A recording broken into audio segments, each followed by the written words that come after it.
You're listening to JFDI with the Two Lauras, the podcast for social media freelancers who want to get more visible, streamline their systems, master their mindset, and make more sales. I'm Laura Moore, and alongside my co-host Laura Davis, we are on a mission to make working as a freelancer easier. Because honestly, working from home shouldn't feel like you're working alone. We believe that relying solely on long-term clients is a big mistake. It means that your bank balance can become capped, it puts your income at risk when a client cancels, and we're on a mission to help you to avoid that retainer trap. And we want to help you to build a more flexible business. That means that you can make more money without working with more retainer clients. If you're worried about being stuck in that retainer trap, the membership is the place to be. Inside, we give you the systems, the training, the support and the accountability to build out new offers that don't mean taking on more long-term clients and more long-term commitments. You get monthly training from world experts in their field, you get coaching and support from us and our incredible community of hundreds of other social media freelancers, and it all works together to make your life even easier. Plus, you also get access to Hubsy, the only software that you need to run your business. So whether you need to send an invoice, schedule your content, manage your email marketing or set up a website or sales page, we have got you covered. Annual membership costs less than £3 a day and all the details are in the description. But for now, let's get on with the show. Okay, so if you know us, you know that Laura Moore is the words person and I am the numbers person. But for the first time, I am anti-numbers when it comes to what we want to talk about today. We basically need to stop selling the number of posts. We see this all the time. We even get quoted by people saying that they'll sell X number of posts per month for this price. And if your current retainer is built around a number of posts per month, whether that be 8, 10, 12, 20, whatever it is, I want you to think about what happens when a client looks at that number and thinks AI could produce those posts in about 10 minutes. Because they are thinking about that. Not all of them, not yet, but enough of them that it's a conversation that's already started in the industry and it's only going to get louder. And the freelancers who are going to be fine are not the ones who panic and lower their prices. They're the ones who have already moved away from pricing on volume and have moved towards pricing on what they actually deliver. So today I just wanted to spend a few minutes to talk about what that shift actually looks like in practice. Because I think a lot of the advice on this topic is a bit vague. So basically they're saying sell outcomes, not deliverables, which sounds great until you're on that discovery call and someone asks what they get for their money and you actually need to give them an answer. So let's dive into it. So I think it's worth addressing what the problem actually is with deliverable-based pricing. When you price on deliverables, you're telling a client that your value is measured in the output. And output is something that they can compare to other things. So they can compare it to other freelancers. They can compare it to AI tools or in-house people or a cheaper option altogether. The moment your value becomes comparable, the conversation becomes about price, and that's not a conversation you want to be having every 3 months. Outcome-based positioning is different. So when a client is paying for strategy, for expertise, for someone who understands their market and can make decisions on their behalf, the conversation isn't, could AI do this better? The conversation is, can I afford not to have this person? And that's a completely different relationship. And it's one that commands completely different pricing.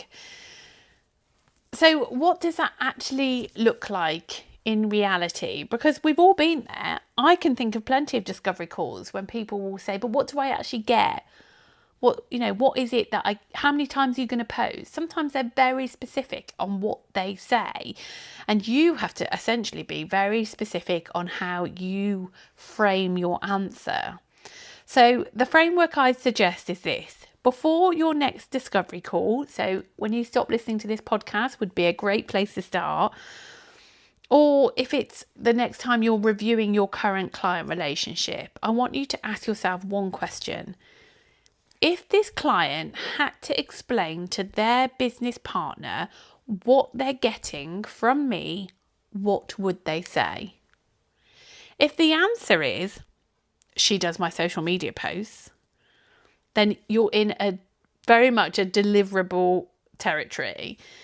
If the answer is something like, she runs our social strategy, she knows our market, she keeps us consistent and she tells us what's working, you're in an outcome territory. And the work might be exactly the same, but the positioning is completely different.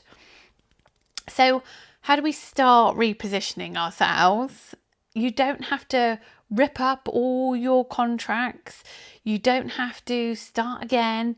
You can just do this gradually. And the best place to start is probably how you are talking about what you do. So in your next client report, instead of just listing what you posted, lead with what it achieved. Is the reach up? Have the inquiries from social media increased? Has the content we put up last month supported a launch? If so, how? In your next proposal, instead of leading with a package of posts, lead with what you're going to help them achieve and then explain the activity that supports it. In your next discovery call, before you talk about what you do, spend time understanding what they need. Not how many posts do you want, but what does success look like for your business this year and what role does social media play in that? Those three things, your reporting, your proposals, your discovery calls, are where you position yourself. Change those three things and your client's understanding of what you're worth changes with them. Okay, I've got another question that I want you to ask yourself. I want you maybe even write this down, stick it on a post-it note. When a client thinks about their social media, do they think of me as the person who creates the content or the person who runs the strategy? If it's the first one, then that's risky.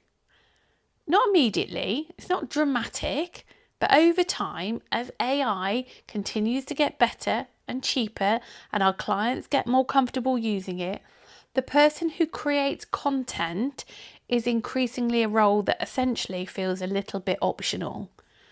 But the person who runs the strategy is not optional. That's the role that gets retained through platform changes, through AI disruption, through market shifts, through everything. You are already doing the strategy. You're just not always naming it. You're not charging for it. You're not positioning it that way. And that's what needs to change. The industry that we are in is definitely changing. That is not new news. But the social media managers who are going to thrive over the next 2, 3, 5 years are not the ones who are chasing every platform and producing the most content. They're the ones who have built relationships with clients who genuinely value their thinking, not just their output. You have the thinking. You've built it through every client you've worked with, every strategy you've ever written, every time you've looked at a result and worked out what it means.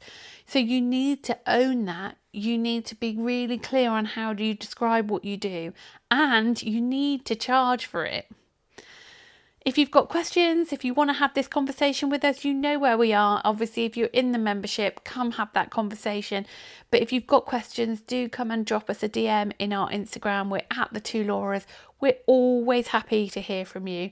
And I would love to be a little bit cheeky, is if you've enjoyed this podcast, in return, I would absolutely love it if you could go and leave us a review on whatever platform it is that you're listening to this podcast. It will help more social media managers find us and get the help too. Thank you so much for tuning into this episode of JFDI with the Two Lauras. We really hope you enjoyed it. And if you want more support, strategy and systems to run your social media business, consider joining the membership. All the details are at thetwolauras.com/membership, or you can find them in the show notes. Make sure you also follow along on Instagram. We're on there as @the2lauras, and check out our website for loads more advice and support. Thank you so much for being part of our podcast community. We'll see you next time.